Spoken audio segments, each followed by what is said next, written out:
Hello friends, in the series on the income tax cases, today we will discuss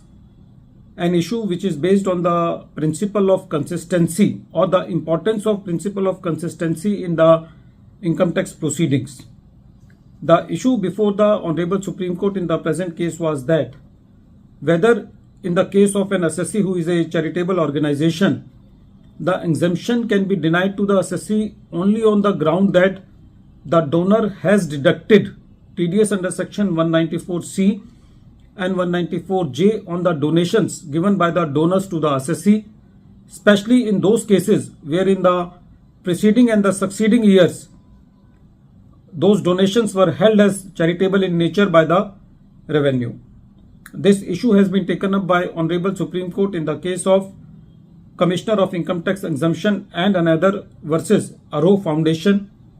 And this case is reported in 476 ITR at page number 504 and the date of the judgment is 4th April 2025. The present case relates to the assessment year 17-18. In the present case, during the financial year relevant to the assessment year 17-18, the assessee has received various donations on which the donor has deducted the TDS under section 194C and 194J. Since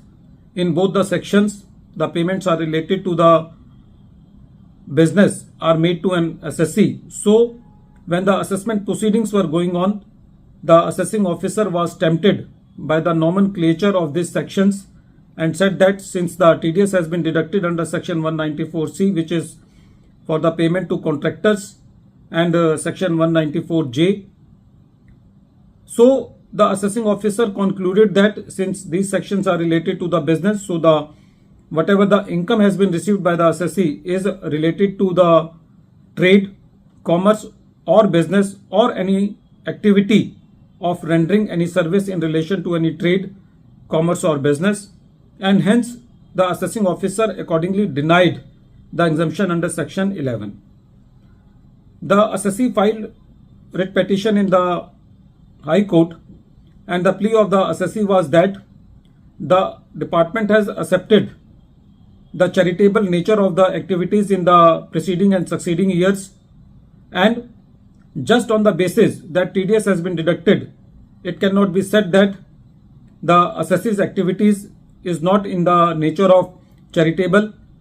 because the assessee has proved beyond doubt that the activities carried out by the assessee were charitable in nature. When the court heard the matter, the court said that in the present case there is no denying the fact that the assessee has been given the exemption under section 11 in the preceding and succeeding years. So unless the case of the assessee is specifically covered by the proviso to section 2 clause 15, it cannot be said that the assessee is doing business activity. The court said that there is no deviation from the consistency in the case of the assessee, because the assessing officer has not proved that there are changes in the facts and circumstances of the case, and in the similar consideration and the similar set of facts, the exemption to the assessee cannot be denied. There is a very celebrated judgment of the Honorable Supreme Court in the case of Radha Swami Satsang versus Commissioner of Income Tax versus CIT, which is of 1992 year and which is reported in 193 ITR at page number 321, in which the Honorable Supreme Court has laid down the importance of consistency in the income tax proceedings. Although it is also a settled law that the principle of res judicata does not apply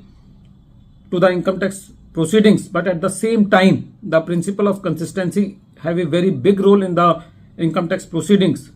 Since in the present case there is no change in the facts and circumstances of the case in the present year, so on the basis of consistency, the High Court allowed the writ petition of the assessee, and when the revenue filed the SLP against the writ petition allowed by the High Court, the Supreme Court dismissed the special leave petition of the revenue. At the end of this video, once again I am repeating the name of the case. The name of the case is Commissioner of Income Tax Exemption and another versus Arrow Foundation, and this case is reported in 476 ITR at page number 504 and the date of the judgment is 4th April 2025. Thank you, friends.